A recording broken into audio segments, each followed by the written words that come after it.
तो कभी सोचा है कि एक बड़ा सा पुल या किसी गाड़ी का इंजन, आखिर ये कॉम्प्लेक्स डिजाइन्स सिर्फ एक आइडिया से असलियत में कैसे बदल जाते हैं? जवाब छुपा है इंजीनियरिंग ड्राइंग की भाषा में। नहीं, ये सिर्फ कागज पर खींची लकीरें नहीं हैं, ये तो एक यूनिवर्सल लैंग्वेज है जिससे दुनिया भर के इंजीनियर्स एक दूसरे से बिल्कुल सटीक अंदाज में बात करने के लिए इस्तेमाल करते हैं। तो चलिए, इस खास पेशकश में हम सब एक शागिर्द की तरह इस दिलचस्प भाषा की एबीसीडी को समझते हैं। तो इस सफर में हम क्या क्या देखने वाले हैं? सबसे पहले समझेंगे कि ये एक सार्वभौमिक भाषा क्यों है। फिर हम अपनी जरूरी टूलकिट पर नजर डालेंगे। इसके बाद सीखेंगे इस भाषा की वर्णमाला, मतलब कि रेखाएं। फिर समझेंगे कि 3 आयामों यानी 3D को कागज पर कैसे उतारते हैं। और आखिर में बात करेंगे उस ड्रॉट्समैन कोड की जो हर प्रोफेशनल को पता होना चाहिए। तो चलिए सबसे पहले हिस्से से शुरू करते हैं। समझते हैं कि ये एक सार्वभौमिक भाषा क्यों है और इसमें प्रिसिजन यानी सटीकता ही सब कुछ क्यों होती है। ये बात बिल्कुल 100% की है। देखिए, जैसे कोई भी भाषा हमें मुश्किल से मुश्किल ख्यालों को साफ साफ बताने में मदद करती है ना? इंजीनियरिंग ड्राइंग भी इंजीनियर्स के लिए ठीक वही काम करती है। ये समझ लीजिए कि एक पुल है जो एक इंजीनियर के दिमाग में चल रहे आइडिया को बिना किसी गड़बड़ी के सीधा मैन्युफैक्चरर की वर्कशॉप तक पहुंचाता है। और देखिए, जैसे हर भाषा का अपना एक ग्रामर होता है, एक व्याकरण होता है, वैसे ही इंजीनियरिंग ड्राइंग का भी है।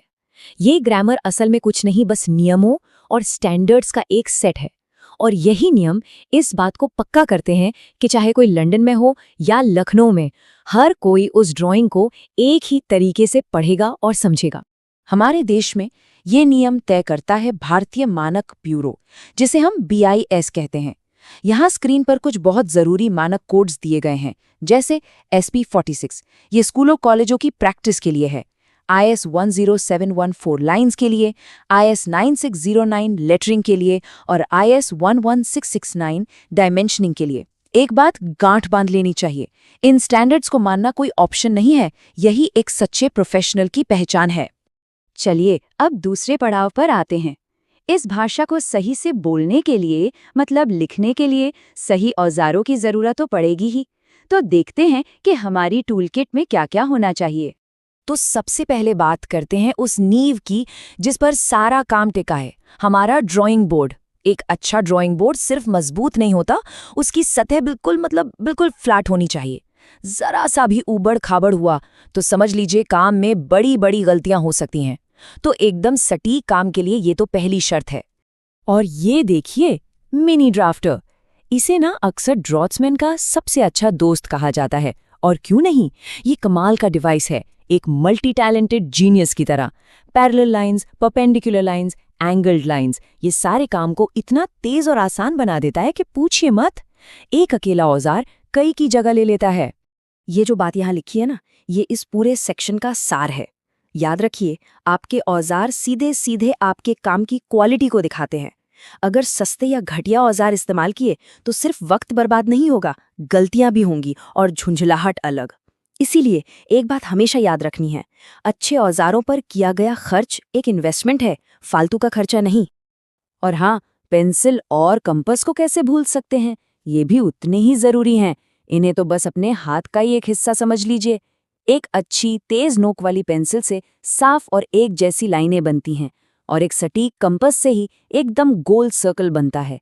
जितना जरूरी इन्हें इस्तेमाल करना है, उतना ही जरूरी है इनकी ठीक से देखभाल करना। ठीक है, तो अब टूल किट तैयार है। अब वक्त है सीखने का कि इनसे लिखना कैसे है।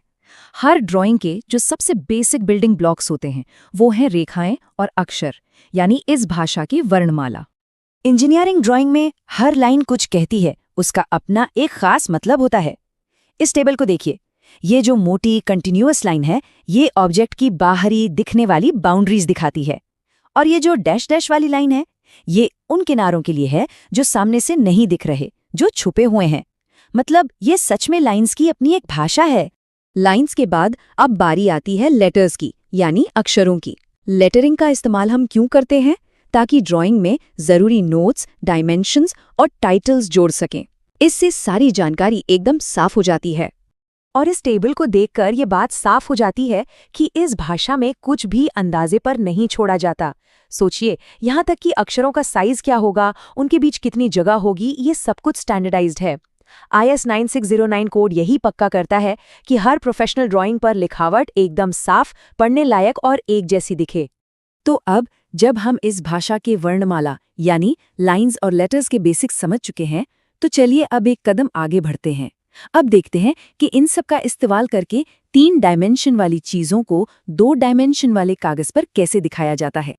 तो सबसे पहले बात करते हैं पिक्टोरियल ड्राइंग की। इसका मेन काम बस एक है, किसी भी चीज़ का एक ऐसा व्यू देना जिसे देखकर कोई भी फटाफट समझ जाए। मतलब ये दिखाना कि वो चीज़ असल में दिखेगी कैसी। एक तरह से ये उस ऑब्जेक्ट की 3D तस्वीर है। यहाँ स्क्रीन पर एक पिक्टोरियल ड्राइंग का बहुत ही साफ उदाहरण है। देखिए कैसे एक ही व्यू में ऑब्जेक्ट की लंबाई, चौड़ाई और गहराई तीनों दिख रही हैं। इससे इसे समझना कितना आसान हो जाता है ना। अब पिक्टोरियल के बाद आता है ऑर्थोग्राफिक प्रोजेक्शन।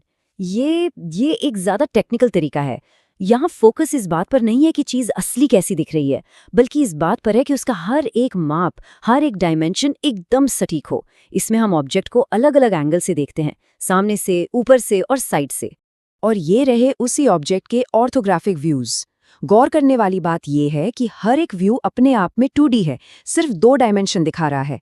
लेकिन जब इन तीनों को, फ्रंट, टॉप और साइड व्यू को एक साथ रखकर देखा जाता है, तब हमें उस ऑब्जेक्ट की पूरी और एकदम सटीक टेक्निकल जानकारी मिलती है।